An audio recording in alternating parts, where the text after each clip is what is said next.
Thanks for joining the second video of our Pulumi ESC video series, where we explain the different features and capabilities of Pulumi ESC and how you can use them to secure and automate your infrastructure and applications.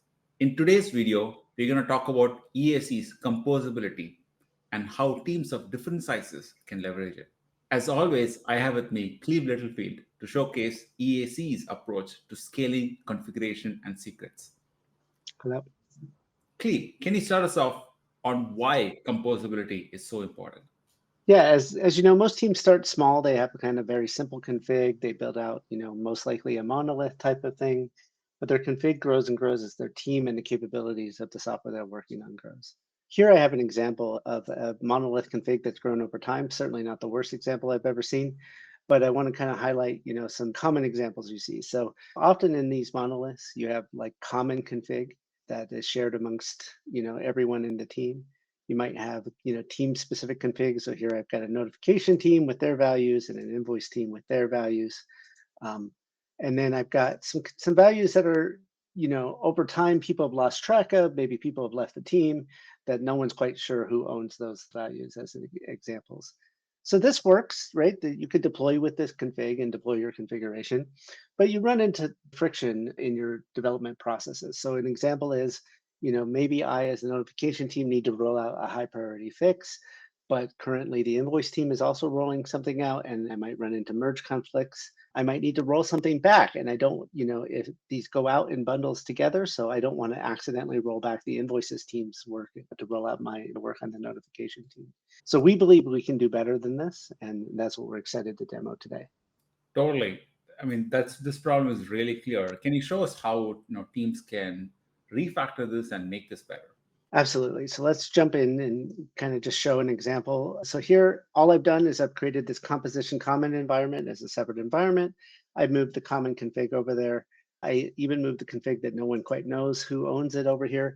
ESC won't magically help you, find and assert ownership of this config, but at least you can put it somewhere and kind of start to ask those questions of like, hey, we believe it's common for now, and then kind of figure out ownership over time. Nothing particularly exciting about this, but let's move into the next piece, which is the composition notification team.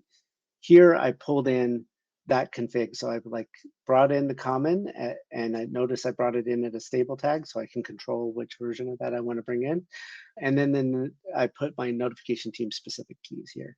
From a notification team standpoint, this might be complete, right? Like I've got all the config that my team cares about brought in, and I can do my kind of testing. I don't care about the other team's config. The billing team similarly they're pulling in the common, and they've got their specific config. And so here's an example of how you might factor it, and you can bring it all together into the composition monolith. So all I'm doing is pulling in, these individual components into one thing. Ultimately, this config that is served really just looks like the original config we started with, but I factored it into multiple pieces to allow these teams to work independently with each other. Yeah, I can clearly see the benefits here that each team can manage their own configuration and change it without affecting others overall as well. But the monolith can still import all the configuration that has been made by different teams here. Now, what you've done here is effectively broken down the monolith into different environments and created relationships between them. How can teams see those relationships? I'm going to go over to the composition common to show that and show an example. So this is obviously imported by several of the downstream environments. So I'm gone over to this imported tab. And here you can see, that I've got the names of the environments. I can see that there's an environment reference. We also track stack references and other references if you're using IAC. I can see that the monolith has pulled it in, and as well as the billing and notification team.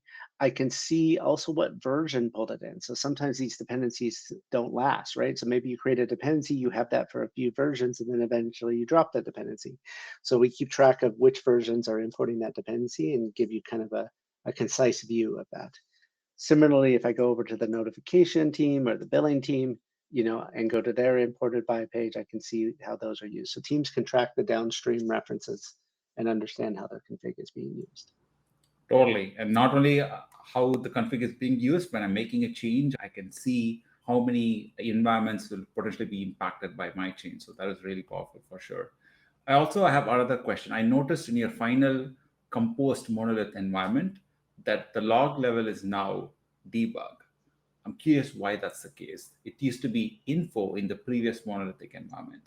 Yeah, let's look at the composition common. That's a good eye, Arun. Let's make that kind of crystal clear. The log level here in the common config in this new composition common, you can see that is info. But if I jump over to the billing team, I can see that they actually changed it to debug.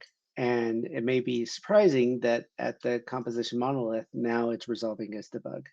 That's because order does matter in ESC. You can use order to control how these imports are brought in. Because the billing team is last, it is last kind of right wins scenario. And so their setting is overriding things. I can fix this, one, by just changing the level of imports, right? So if I switch this out, you can see in a second that will change the info. And so you can see the final resolved config. But another way, as a platform team, you may not want to allow these teams to override this, and you may not want the billing team's value to ever apply. It's fine when they're testing with just their config, but you don't want that to happen. So I can always, let's revert that order back to the way it was, so we can see, that it's going to debug.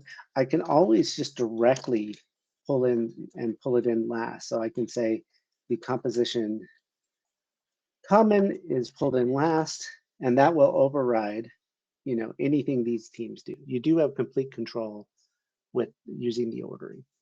I get both control and flexibility at the same time. So that was really powerful indeed. Let's fast forward a bit. The same team has grown. The company has grown. Now they want to start moving towards a microservices architecture and split their configurations separately while keeping the common configurations common.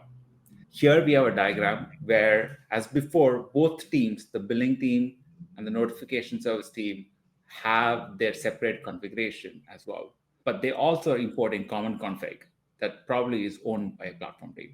This separation of concerns allow for even more flexibility and improves change management, and teams don't have to worry about overrides, and they can own their own services end to end without worrying about how others services impact them. So Arun, I notice in here though that there's a separate billing common. If that is common, why not make it part of the shared common? Yeah, that's a great question, Cleve. In this particular case, the billing team has the ownership of the life cycle of the Stripe API key. If that Stripe API key was part of the shared common config, then every team that imports it gets access to the Stripe API key, which probably they don't want to do, and they want to have only select services imported.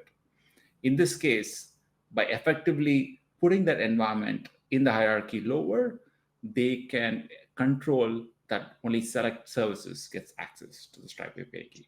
Thanks, Arun. It is critical that these teams have control over their critical config and secrets. So that's a very compelling use of the composability here. So let's fast forward even further. This team has gone from microservices and now they're going global, right?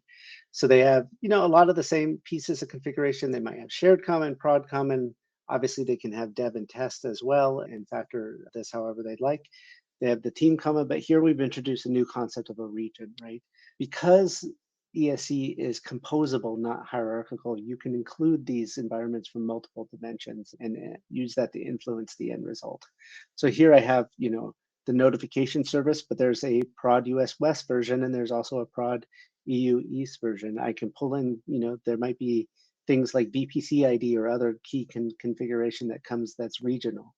And so I can pull all that together and have these global dimensions added into the mix. So this can grow as the team grows.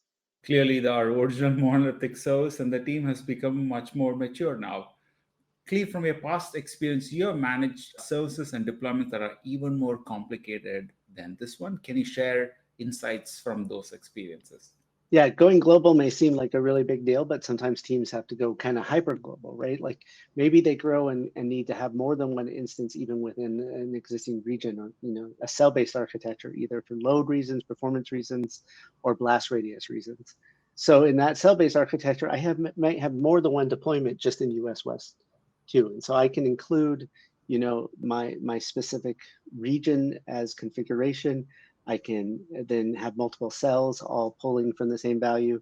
I worked with one team where the average configuration at a cell level was 12,000 lines of configuration, right? That becomes very unwieldy to manage in just a namespace kind of normal situation. You really need composability in order to get that done.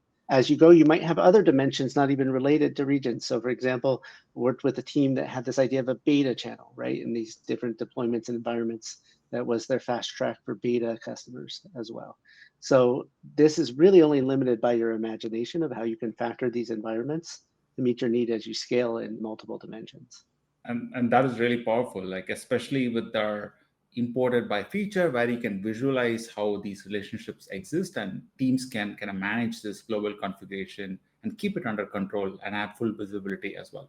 Thank you, Cleve, for sharing your insights. And that concludes this episode of Pulumi ESC's video series. Thanks for watching. Stay tuned for the next one.